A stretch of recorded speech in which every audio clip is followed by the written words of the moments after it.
Imagine a whisper of steel, slicing through the air with silent precision. That's how quietly, almost imperceptibly, the US moved its missiles into the Philippines. Under the cover of routine operations, the cargo planes landed and the crates were unloaded with practiced efficiency. A land-based system capable of launching into the sky, reaching far across the sea. These missiles, with their far-reaching trajectories, could alter the balance of power in the region. Standard Missile-Six, they call it, and the Tomahawk. Names that resonate with military might and technological prowess.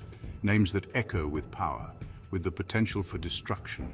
Each missile a symbol of strategic dominance ready to be unleashed. The deployment, part of joint combat exercises, sent ripples through the region. A show of force, a strategic maneuver. The exercises were more than just drills. They were a statement. The world watched, holding its breath. News outlets buzzed with updates. Analysts debated the implications, and ordinary people wondered what it all meant. The South China Sea, a cauldron of territorial disputes and historical tensions, felt the heat rise. Every move in this region is scrutinized. Every action has a reaction. The Philippines, caught in the middle, tried to stay calm. Routine exercises, they said. Nothing to see here. But beneath the surface, there was an undercurrent of unease. But the reassurance rang hollow, even to their own ears. Officials spoke of normalcy, but their eyes betrayed their concern. The weight of the world, it seemed, had settled on their shores. The stormy skies mirrored the uncertainty that loomed over the nation as they navigated these turbulent waters. China did not whisper back. The dragon roared. A diplomatic meeting, cordial on the surface, crackled with tension. Concerns were raised, warnings issued. Destabilization, they cried. Provocation. The US missile deployment, a spark in the tinderbox of the South China Sea, ignited China's fury. Their words, sharp and cold, cut through the diplomatic niceties. This was a threat, they declared, to their very doorstep. China saw the missiles as a direct challenge, a move by the US to contain their growing influence, to stifle their rise. The sleeping giant had been awakened and its eyes burned with anger. The Philippines, a nation of islands, found itself caught between two giants. The US, their longtime ally, a promise of protection in a turbulent region, and China, their neighbor, a burgeoning superpower with deep economic ties. Balancing between these two titans was a precarious act. The Philippines needed both, yet pleasing one often meant angering the other. The missile deployment brought this delicate balancing act into sharp focus. The Philippines, in a bid to appease both sides, reiterated their commitment to the US alliance while emphasizing the temporary nature of the deployment, a difficult dance fraught with risk. One misstep could send them tumbling into the abyss. The South China Sea, a shimmering expanse of water, belied the turmoil that churned beneath its surface. For centuries, nations had clashed over these waters, their claims overlapping like tangled fishing nets. China, bold and assertive, laid claim to most of it. The Philippines, Vietnam, Malaysia, Brunei, they all had their own claims, their own historical justifications. The stakes were high. Fishing rights, shipping lanes, and the tantalizing promise of oil and gas reserves lay hidden beneath the waves. Tensions had been simmering for years. Fishing boats rammed, Coast Guard vessels engaged in tense standoffs. The US missile deployment poured fuel on the fire, threatening to turn the simmering pot into a boiling cauldron. Section 5, a show of force US military exercises in the region. The US, with its formidable military might, had long conducted exercises in the South China Sea, a region of immense strategic importance. A show of force, some called it, a demonstration of power and capability. A necessary deterrent, others argued, to China's growing assertiveness and territorial claims. Warships, planes, and troops, the US military presence was a constant reminder of their commitment to the region, a visible and potent symbol of their strategic interests. These exercises, often involving allies like the Philippines, were meant to send a message, a clear signal of unity and strength. A message of reassurance to their partners, ensuring them of continued support and cooperation. A message of warning to their rivals, cautioning them against aggressive moves. But these displays of power were not without risk. as the region was already a hotspot of geopolitical tension. Each exercise, each deployment raised the temperature in the region, adding to the already volatile atmosphere.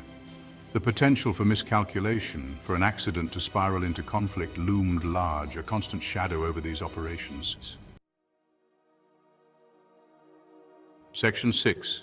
The Shadow of Containment, China's Perspective. From Beijing, the view was clear.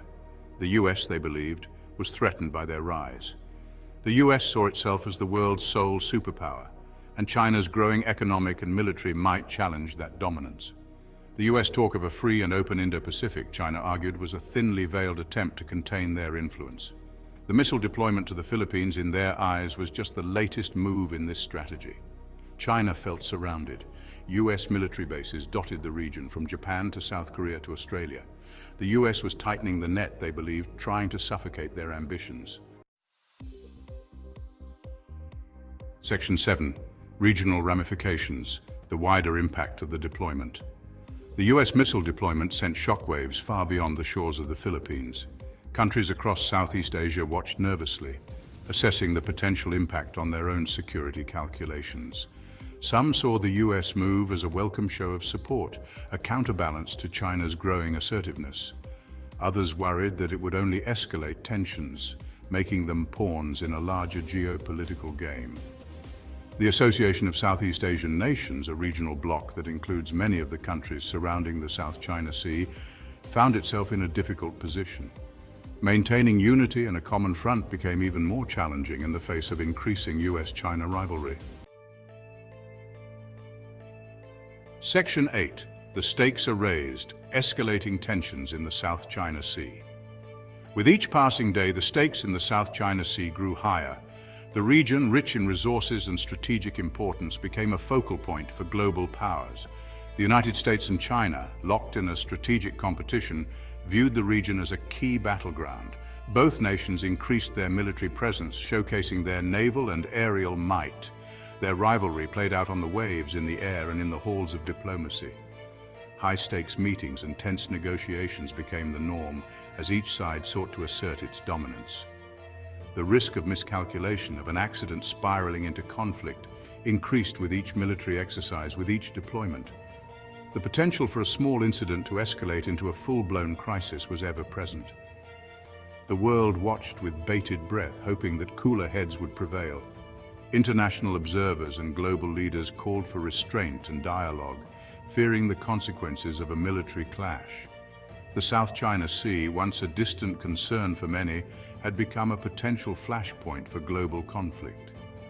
The construction of artificial islands and military installations only added to the tension. The fate of nations, the future of the international order, seemed to hang in the balance. The actions taken in this volatile region could shape the geopolitical landscape for years to come. Section 9. A World on Edge. The global implications of regional conflict. The world, interconnected and interdependent, could ill afford a major conflict in the South China Sea. The global economy, reliant on the free flow of goods through these vital shipping lanes, would be devastated. The human cost of such a conflict was too terrible to contemplate. Millions of lives would be at stake, caught in the crossfire of a war between superpowers. The international community, already grappling with global challenges like climate change and pandemics, could not afford another crisis. The stakes were too high, the consequences too dire.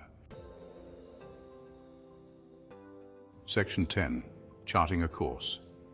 The need for diplomacy and dialogue. In the face of rising tensions, the need for diplomacy and dialogue became ever more urgent. The United States and China, despite their differences, had to find ways to manage their competition and prevent it from spiraling into conflict. Open lines of communication, confidence-building measures, and a willingness to compromise were essential. The international community, through organizations like the United Nations, had a vital role to play in facilitating dialogue and promoting peaceful solutions. The future of the South China Sea, and indeed the world, depended on the ability of nations to resolve their differences through peaceful means. The alternative was too terrible to contemplate. Section 11. The future unfolds. What lies ahead in the South China Sea? The South China Sea, a cauldron of competing claims and strategic rivalries, remained a focal point of global attention. The United States missile deployment to the Philippines had added another layer of complexity to an already volatile situation. What the future held was uncertain. Would tensions continue to escalate, pushing the region closer to the brink? Or would cooler heads prevail, paving the way for dialogue and diplomacy? The world watched and waited, hoping for peace, but bracing for the possibility of storm.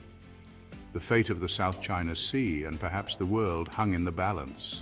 You have questions in your soul, ready to learn. In every path, hope will be with